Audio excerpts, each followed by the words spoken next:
Hey guys, ito po yung update ng ating isdaan, no? So, meron tayong bagong gawang aquarium. So, kung napapansin nyo, dun sa taas na yon, dati walang laman yon, no? Ngayon, apat na sila, apat na 40 gallons. So, isa na lang ang kulang, no? Doon na lang sa baba, gagawa pa tayo ng isa pa doon na ganito rin, pero gagawin nating 5 chamber, no? Para mas maraming mailagay na breeder. And nilagyan na rin natin sila ng mga ilaw, no? So para nakikita nyo yung isda na laman. Kasi before, dalawa lang yung may ilaw doon sa sulok. Itong side na to, wala pa itong ilaw dati. And yung mga ilaw nito ay 24 hours po, no? 24/7. Wala pong patayan kasi gusto kong maglumot yung kanilang mga salamin, no? Kung nakikita nyo, na medyo may spot na siya ng green. Ano po kasi yun, beneficial sa mga isda, no? Ang hindi na lang po lulumutin dito ay itong nasa taas. So itong ating aquarium na para sa Oscar, kasi meron po dyan janitor na napakasipag. Kaunting lumot lang ay kanyang kinakain agad na.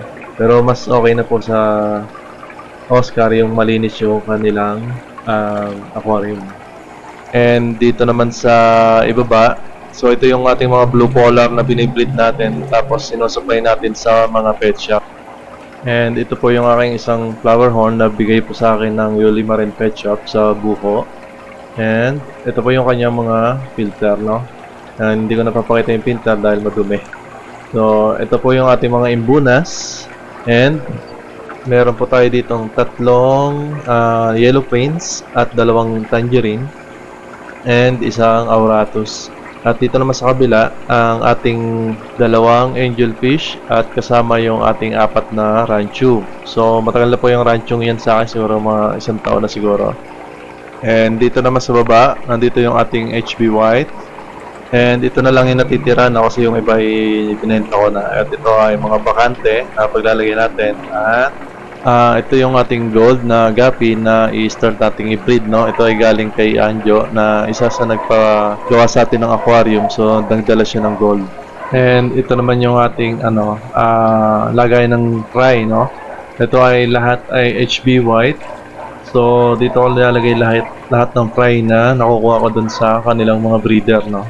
And ito yung parents, no, ng lahat. So ito ay 3 babae and 2 lalaki lang, no, na HB White, no. So ito po ay 1 taon na mahigit sa akin, siguro mga 14 months na sila sa akin. So marami na yan ay anak.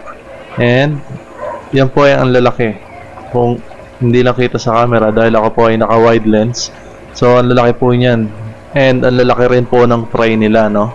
And dito po, ito pong side na to, yung mga bakante na yan, so lalagyan po natin yan ng ating mabibiling mga breeder, no. Ang prepare ko pong bilhin ay P-Dirt o kaya DEM, no. And abangan nyo po yung aking gagawing aquarium para doon sa baba, no. And maraming salamat po.